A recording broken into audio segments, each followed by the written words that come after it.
මේ මොහොත වෙන විට ලංකා පුරා ප්‍රයිවට් සමාගම් ලක් ඒවා ඒ වගේම වෙන මාධ්‍ය නාලිකා විශේෂයෙන්ම පොහොර නැති පව පොහොර හිගයක් මාව පෙන්නනවා. ඒ වගේම පොහොර මිල අධික මිලට විකුණනවා කියලා පෙන්නනවා.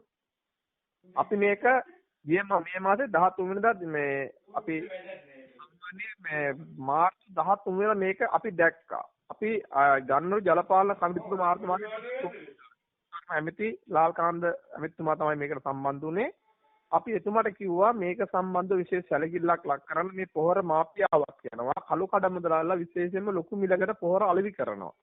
ඊට පස්සේ ලාල්කාන්ද ඇමතිතුමා ඉදිරියට පොරොන්දු වුණා ගොවිනායකයින් සහ සියලු පොහොර සමාගම් එකතු කරලා මේ මාසේ නැත්තම් අපේ මාර්තු මාසේ 17 වෙනිදා කුස්කා අමාත්‍යාංශයේ උදේ 10ට රැස්වීමක් කරා. ඒකට පොහොර සමාගම් වල සියලු නිලධාරීන් ඇවිල්ලා හිටියා. ඒගොල්ලන්ට ඇති ස්තුතිවන්ත වෙනවනේ සියලු නිලධාරීන් ඇවිල්ලා හිටියා. ඔවුන් එක්ක ඔවුන් එක්තරා මිල ගණන් වලට රුපියල් 11500ට 11000ට වගේ 10000 සීමාවට වගේ එහෙම සාකච්ඡා කරා. අපි ඒක කරන්න යන්න එපා. කොයිනාගිට මේ ලෝක අර්බුදයක් ඇති වෙලා තියෙන මොහොතක මේ දේවල් හිතන්න. ඊට අපිට එයාලා පොරොන්දු වුණා ප්‍රයිවට් සමාගම් අපි කරටේ ගොවි ජනතාවට කියනවා කිසි දෙයකට අනිත්‍ය බියක් ඇති කරගන්න එපා මේ නාලිකා දෙක බලලා. ඒ වගේම කටකතන්තර අහලා. අපි එයාලා අපිට පොරොන්දු වුණා කොළඹින් යූරියා මිටියක් රුපියල් 9500ට ඉෂු කරන්න. ඒක ගොවි සංවිධාන විද්‍යාලය අපි දිස්ත්‍රික් විද්‍යාලය සියලු දිස්ත්‍රික් ගොවි නායකයෝ සම්බන්ධ වුණා. ඊට පස්සේ අපේ රජයේ පොහොර සමාගම නැත්නම් ලක් පොහොර අපිට පොරොන්දු වුණා කොළඹින් යූරියා මිටියක් රුපියල් 9200ට ඉෂු කරන්න. ඉතින් අපි රටේ ජනතාවට ගොවි ජනතාවට කියන්නේ පොලිටික්ස් ගොවි ජනතාවේ දිස්ත්‍රික් බලවන්නේ සභාපති විදිහට මම අශෝක් කර්ණසේන මම කියන්නේ ගොවි ජනතාවට කිසිදු බියක් තියාගන්න එපා. අධික මිලට පොහොර ගන්න එපා. දැන් මේ වෙනකොට ගොවි ජන සේවා මධ්‍යස්ථාන මගින් සියලු පොහොර ආණ්ඩුව කළමනාකරණය කරලා අරගෙන ගොවි ජන සේවා මගින් රටේ තිබෙන ඒ වගේ ගොවි සංවිධාන සම්බන්ධ කරගෙන අක්කරයකට යූරියා මිටි දෙක ගානේ ප්‍රමාණයේ තියෙන අපේ ප්‍රමිතිය එහෙම නැත්නම් අපේ තියෙන පොහොර ගණනය කිරීමේ තියෙන අක්කර කිලෝ 90යි. හැබැයි අපි අක්කරයකට පොහොර මිටි දෙකක්. එහෙම නැත්නම් හෙක්ටයාරයකට පොහොර මිටි 5ක් දෙන විදිහට සැලසුම් හදලා තිබෙනවා.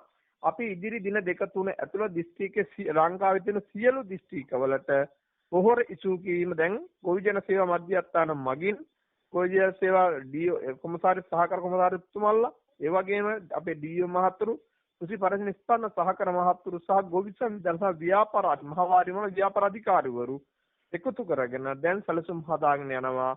රුපියල් 9500ටත් කොළඹින් ගේන්න ඒ දිස්ත්‍රික්ක වලට ගෙන රුපියල් 10000 9800 වගේ වත්පත් වේවි. ඒ වගේම අපි රටේ ජනතාවට කියනවා මෙන්න මේකට අහු වෙන්න එපා. පොහොර ප්‍රමාණය දෙන්න පුළුවන් උපරිම සාධාරණයට අපි කරලා ආණ්ඩුවත් එක මැදිහත් කරන මේ වැඩේ හදනවා. මේකට කුස්කර එමෙතුමා අපේ ලාල්කන්ද එමෙතුමා සහ නියෝජ්‍ය නාමකරණ එමෙතුමාගේ අවධානය උපරිම යොමු කරලා තිනවා. ඒ වගේම මේ පොහොර ලේකම් කාර්යාලයින් අතරේකම් තුමියලා ඒ වගේම පොහොර ලේකම් කාර්ය අධ්‍යක්ෂක තුමියලා ගොවි ජන සේවා සහකාර කොමසාරිස්තුමාලා තුමියලා වගේම අධ්‍යක්ෂ ජෙනරාල්වරයා ඇතුළු සියලු දෙනා මේකට සම්බන්ධ වෙලා තිබෙනවා. ඒ හින්දා කිසිදු අනැති බියක් ඇති කරගන්න එපා. මේ පොහොර ප්‍රමාණවත් තුල යල් කන්නේට හැකි ප්‍රමාණය උපරිම ප්‍රමාණය දැන් මේ වෙනකොට යූරියා තිබෙනවා. මඩ පොහොර සහ PSP කිසිම අවුලක් නැහැ. ආණ්ඩුව දැන් මේ වෙනකොටත් අපි කතා කරපු විදිහට ආණ්ඩුව මැයි මාසේ අවසානයේ ජුලයි මුල වගේ වෙනකොට චීනෙන් තවත් මෙට්‍රික් ටන් 60000 ගෙන්න ගවර්න්මන්ට් විදිහට අත්සන් කරලා තිබෙනවා. ඒක නිසා අපි රටේ ජනතාවගෙන් කිසිදු බියක් ඇති කරගන්න එපා. පොහොර සම්බන්ධව වැඩි මිලට පොහොර ගන්න යන්න එපා.